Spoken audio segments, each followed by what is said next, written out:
నిన్నటి current affairs లో చివరి ప్రశ్నకు సమాధానం. ఎక్సర్సైజ్ డెవిల్ స్ట్రైక్ ను ఏ దేశం నిర్వహించింది? ఇండియన్ ఆర్మీ ఈ ఏడాది జనవరి 16 నుంచి 19 వరకు ఎక్సర్సైజ్ డెవిల్ స్ట్రైక్ ను నిర్వహిస్తోంది. బలగాల పోరాట సంసిద్ధతను పెంపొందించడమే లక్ష్యంగా ఈ మిలిటరీ ఎక్సర్సైజ్ ను నిర్వహిస్తోంది.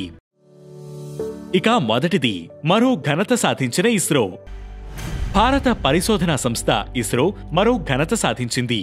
క్లోజ్డ్ బాక్స్ లో గతేడాది డిసెంబర్ 30న వేసిన అలసంద విత్తనాలు మొలకెత్తి 2 ఆకులు ఎత్తు వరకు మొక్కలు వచ్చాయి. Compact research module for orbital plant studies సహాయంతో ఇస్రో ఈ ఘనత సాధించింది. ఇక రెండవది ఆర్మీ డే సందర్భంగా భారత్ రణభూమి దర్శన్ యాప్ ప్రారంభం.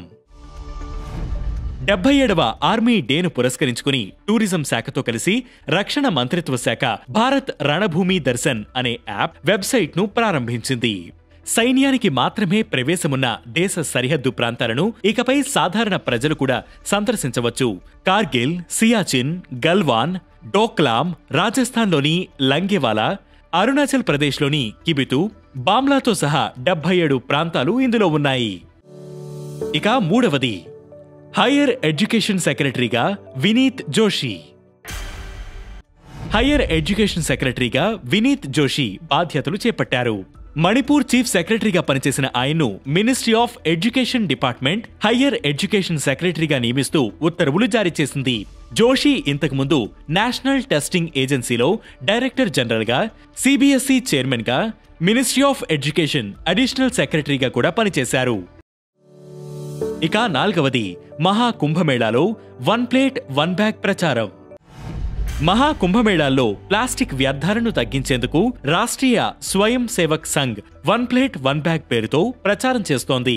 ఇందులో భాగంగా మొత్తం 6 కేంద్రాల్లో యాత్రికులకు ఉచితంగా క్లాత్ బ్యాగ్స్ పంపిణీ చేయడంతో పాటు పేపర్ ప్లేట్లలో యాత్రికులకు ఫుడ్ అందిస్తున్నారు. ఇక ఐదవది తగ్గుతున్న చైనా జనాభా.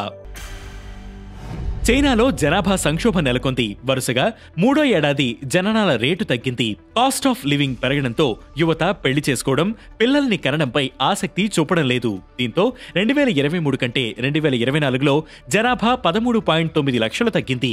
ప్రస్తుతం చైనా జనాభా 140.80 కోట్లు ఉందని అక్కడి గణాంకాలు వెల్లడించాయి.